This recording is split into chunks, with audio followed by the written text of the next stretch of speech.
Well, hello guys, welcome back to John's Workshop, and in this video and probably 3 or 4 more that follow on from it, we're going to be fitting the new DRO that's come via Santa to the milling machine. So I did a bit of an unboxing of this on Christmas Eve just to show I guess the arrival and a bit of the unboxing.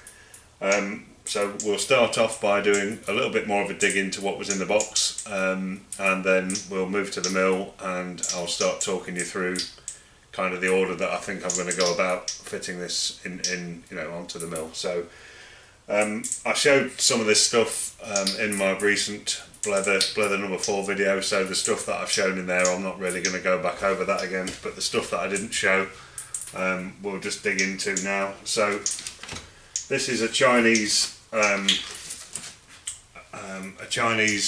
DRO set, so it's come with a full set operation manual.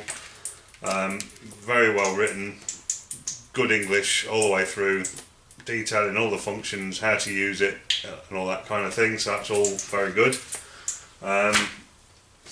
There is the kind of the Chinese version of the same thing in poor English, but there's a little bit of information in there about inspection, maintenance, installation and so on. I mean, the installation, that's it. One paragraph tells you how to install it. There's about 70 words there, if that. But there is some useful information around how to clock it in, how to space the reader unit away from the DRO scale. There's some info in there, so that's good. As I said, I paid a bit more for this.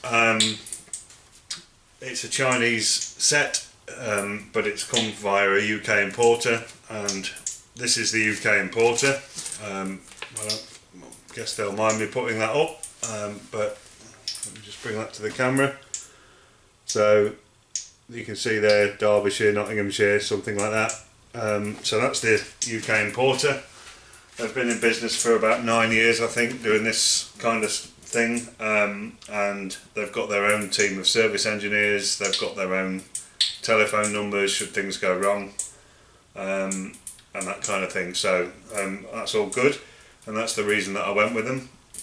So what have we got in the box? Well, other than the unit itself that I showed in my Blether video, I've done a bit more unwrapping. We've got a protective cover for the actual readout unit itself. I hate these things with a passion, and I'm going to be using this in reverse. So this will be used when I'm not using the machine, and when I am using the machine it's going to get taken off because I just don't like them, they're horrible. But the reason I shall put it on when I'm not using the machine is just to try and keep some of the moisture and dampness out of the control unit itself. So we'll keep hold of that. As I said before, there's the sort of bracket arm to hold the unit in place. I've had a bit of a look where that's going to go. That'll probably be the final video that I do, so I'll fit that last, I think. There's a bit of welding required, I think, for that. That's the unit itself, the actual readout unit. I've shown that already. What I did get was, and I've dug these out properly now, so I've got a proper backing plate for the Y-axis scale, and its associative guard, and all the holes are pre-drilled in the right place to fix the guard to the backing plate. So that these are really good. Actually, I'm really pleased. These are really robust looking aluminium backing plates, so I'm happy with that. So that will be the Y-axis. So the Y-axis, I believe I bought, was 200mm. And I've not yet unpacked these properly, but so that will be the Y-axis scale. Yeah, that is a 200. It's got it written on the reader head there. So I'm going to leave these bagged up until I need them, but that will go together with the Y-axis stuff. The Z-axis that I bought for the column is a 400mm long scale, and that's going to be the first one that we fit. And then the X-axis scale, I believe from memory, was 550, so that's there. And you don't get a backing plate for the X-axis because it's assumed that you're going to fix it to the table surface, so you just get the guard plate, the cover plate to go with that. So we've got that. So largely that's it. There's a bag of fixings for each of the units, and there are some horrible, nasty, I would imagine they're crushed drink can aluminium. I don't even know what they are. They're just nasty, horrible things, and they come with all the Chinese DROs. I guess you could use them. I'm probably being a little bit unfair. You could probably use them, but yeah, I just don't like them. They're not very nice. So what I have bought is some aluminium stock. So I've bought some 50mm by 10mm aluminium stock, and I've bought 3 1 metre lengths of that, which will be more than enough for the bits that I need to make, the bits and pieces I need to make to fix these in place. So that's kind of the makeup of the what was in the box. Ignore the sort of chip pan fryer noise. I've got a radiator in here now, oil-filled radiator, just for now, just to take the chill off the air a little bit. Can't say it's doing a lot of good, but it's helping a bit. So I'll move you to the mill now, and we'll start talking, I think, just the Z-axis installation, which will be the 400mm one, which is this one. And we'll start talking through that, because that's going to be the first one that we do. Right then guys, we're over at the mill. So I've wound the head up as high as it will possibly go, which is, you know, this mill's low, too low anyway really for operational height, but you can see there, you know, I can only just reach the top of the motor, so it's got a massive capacity, and that was one of the reasons that I bought this mill in the first place. So I don't know if you can see at the side, I don't know whether the camera will pick this up, but the sort of head unit extends beyond the column by about 40mm, something like that, at its highest position, and that's why I went for a 400mm scale, because I can make use of all of that then. So this is the backing plate. So basically the backing plate will be fixed at some position on this casting. Now what you can see with this casting is, if you listen to that, obviously it's not flat in either direction, you know, it'll rock in both directions. So we're going to need to do some work as we fix this. We've got 2 fixing holes on this that we can drill through into the casting, and one slotted one way, one slotted the other, so you've got a bit of adjustment either way for clocking this in. The easiest way to install this would be this way round, where there's actually a step on the, I don't know if you can see the profile of this, there's a step on the back so that the actual scale will sit up to that step like this. And obviously the easiest way to fit this would be this way round onto there like that, and just have the reader unit attached to this part of the casting here, straight into the front of here. That would be dead simple. The only problem with that is obviously the bit that you need to be the most careful of, which is where the scale is exposed to all the swarf and everything else, which is not a good idea. So we're going to actually attach it the other way around, which makes life a bit more difficult. Need an extra pair of hands here, guys. So we're actually going to attach it this way round, which means, you know, the reader, the open face will be at the back, and the guard will come round from the front and protect any, you know, any nasties getting into the unit. The problem with that is you then need to build some kind of a bridge to go from the back of the scale, where the reader unit is, across past what you've fitted, and onto this casting here, as the head moves up and down. So, and that's what I'm going to use the aluminium that I've purchased for. So I'll bring you back in a moment. I've not yet decided what I'm going to do first with this. I think the first thing I need to do is take some measurements top and bottom, understand the range, understand where this backing piece is going to sit, and understand what the best position for that to go in is, and then at that point that will probably be the first job, is getting this fixed to the casting and getting it clocked in, and then at that point we'll probably fit the scale into it, so that's fitted, and then we'll start to work out what we need to build to bridge from this casting back to the reader head. So I'll bring you back in a bit once I've done a bit of figuring out where all that's going to fit. So this is it then, guys, drilling holes in your new machine. You're probably not going to be able to see a lot here, unfortunately, because camera angles and whatnot, but I've marked it out, so we'll give it a go.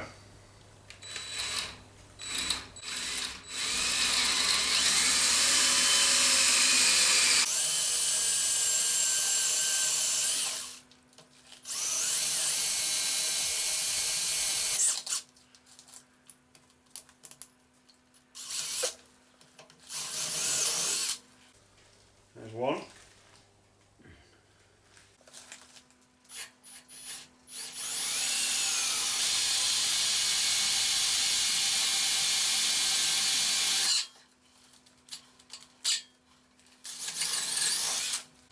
There's two.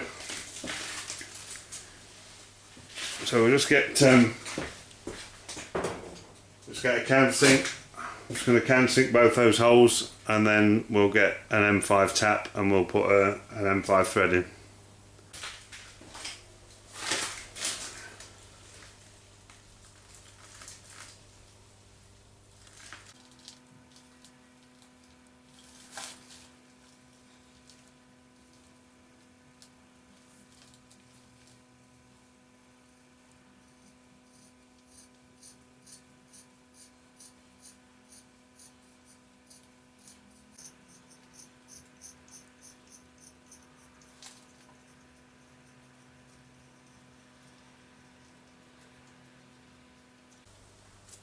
There we go, that's both holes tapped.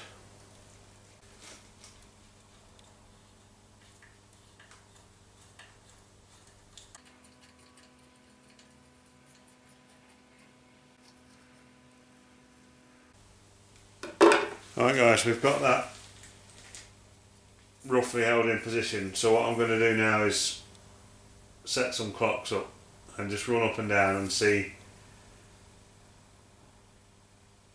I need to get this right this way, sort of up and down if you like, and also this way front to back. So that's in an unrestrained state at the minute. I've got it clamped with just the one screw at the bottom, the top one's loose. So effectively there's no, there should be no stress on that aluminium at all. It's in a relaxed state. So what we'll do is we'll clock this now up and down this way and just see what we're like top to bottom, and then we'll start packing this out with washers, shims, whatever I need to do to get it reading spot on this way and also front to back. What I've done there is, as I put the holes in, I've left enough space, if you like, to the front of the casting, so that when I put the cover on, it'll be just about flush with the front of the casting, but probably the casting might just poke through a tiny bit. I want it to be flush, or just sub flush if you like, with the guard. So I'll get some clocks set up and I'll bring you back when we're looking at what that looks like. Alright guys, you can see the setup. So what I've had to do is I've packed this top, I think that's just off the screen, but the top fixing screw up there has been packed out with 3 big washers behind it that nearly span the full width of the aluminium piece.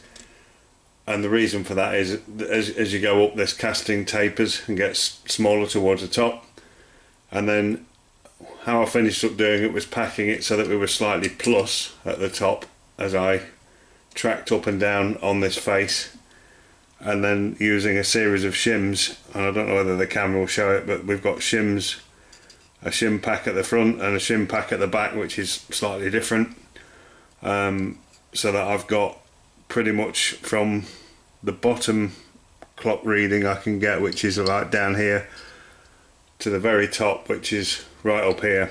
I'm getting about a thou run top to bottom. On this front face I've got about 3/10 of a thou across this way, sort of front to back, if you want to call it that, and then on the front face I've got about half a thou top to bottom. So I can't get it any better than that really, without spending a lot more time. I think that's well within the spec. I'll check in the book again, but from when I read it before, that's well within the spec.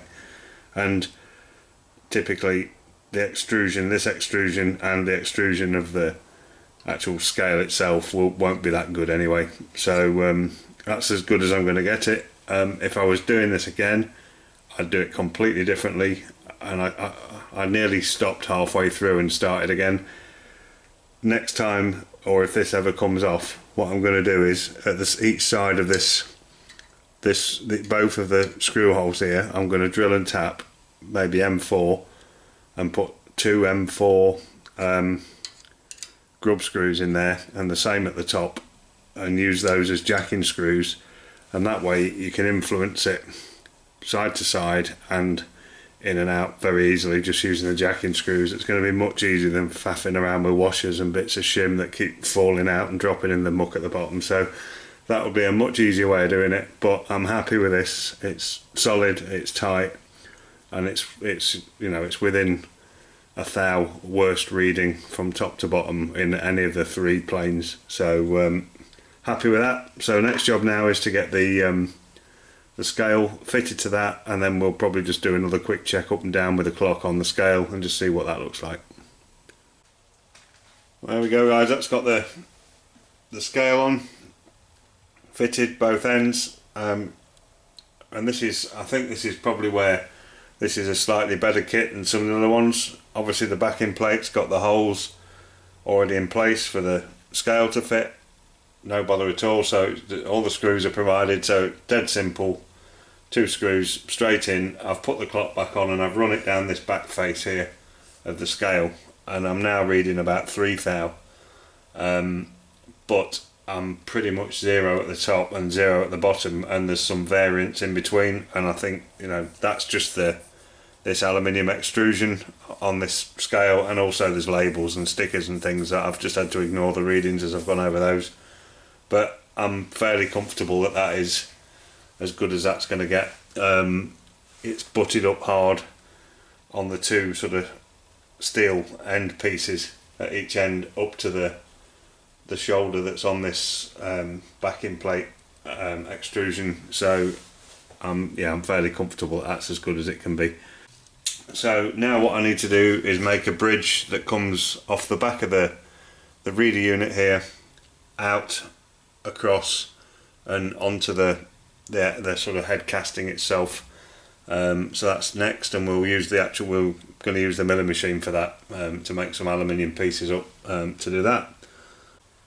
That's gone fairly well, other than my right arm is absolutely shattered from winding that up and down, up and down, up and down. I forget how many times it's been, but it's been a lot. So I'm going to look like a one-sided Popeye if I carry on. Keep it clean, guys.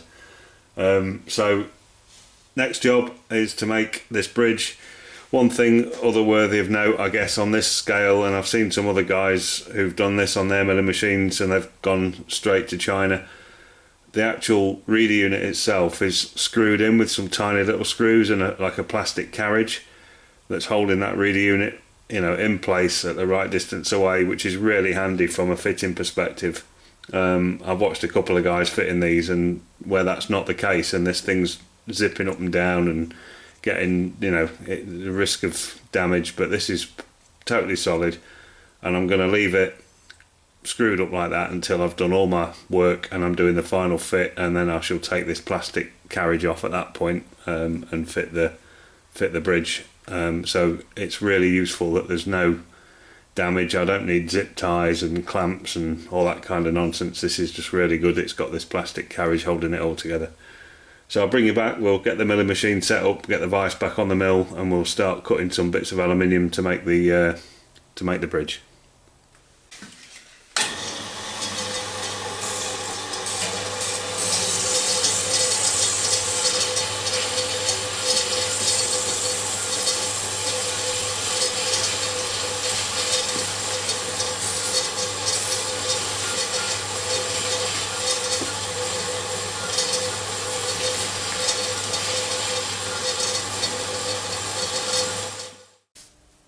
Alright guys, you've seen me cut some bits of aluminium stock, 3 bits that are going to create the bridge for the reader unit. So all we're going to do is drop these in the vise, clean one end up on all 3, deburr them, spin them round, and then finish them all to finish length. So I'll show a bit of that. The good news is, well the bad news is, you're going to have to put up with the jacket making a noise. The good news is it's warmed up a bit. It's only -2 in here at the minute, so that's good. I have got my radiator on, so hopefully it will get slightly better as that kicks in.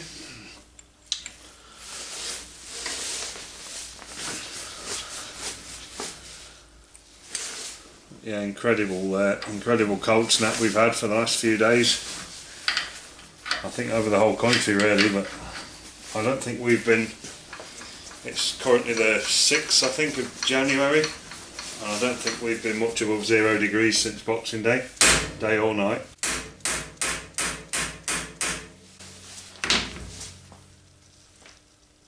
Right, let's got hold of that. So we've got a 12mm end mill in the spindle.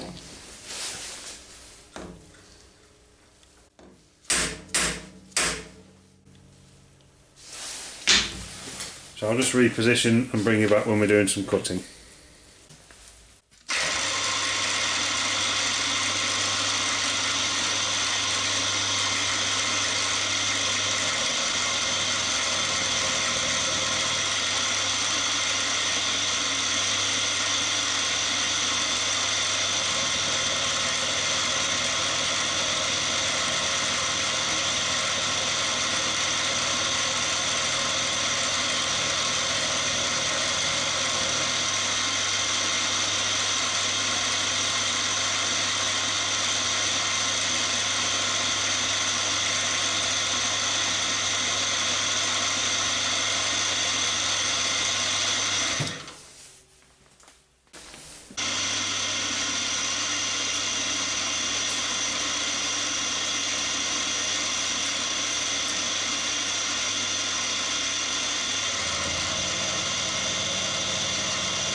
Alright guys, we've got 2 of these bits sat in the vise now.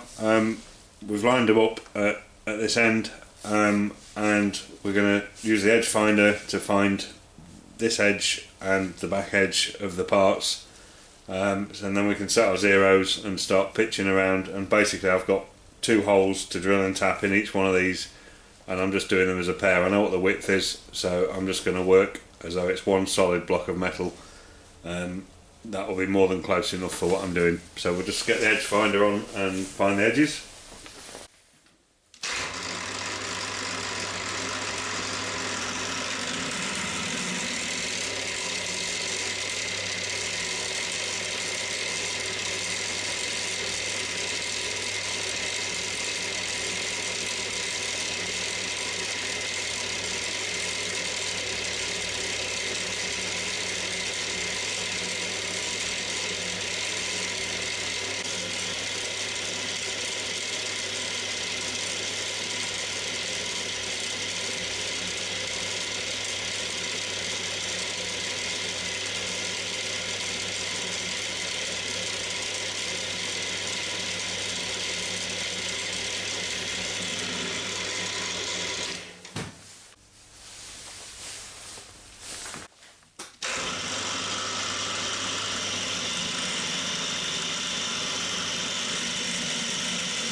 Right, there we go guys,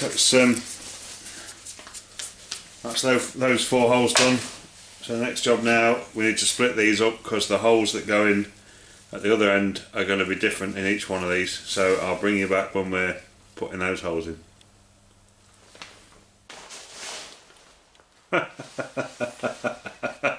Oh dear, I'm a bellend. They were practice holes because they shouldn't be in those faces at all. They should be in these side faces. So what we'll do is we'll set all of that up again and have another go and drill the holes in the right place next time. It won't matter. Yeah,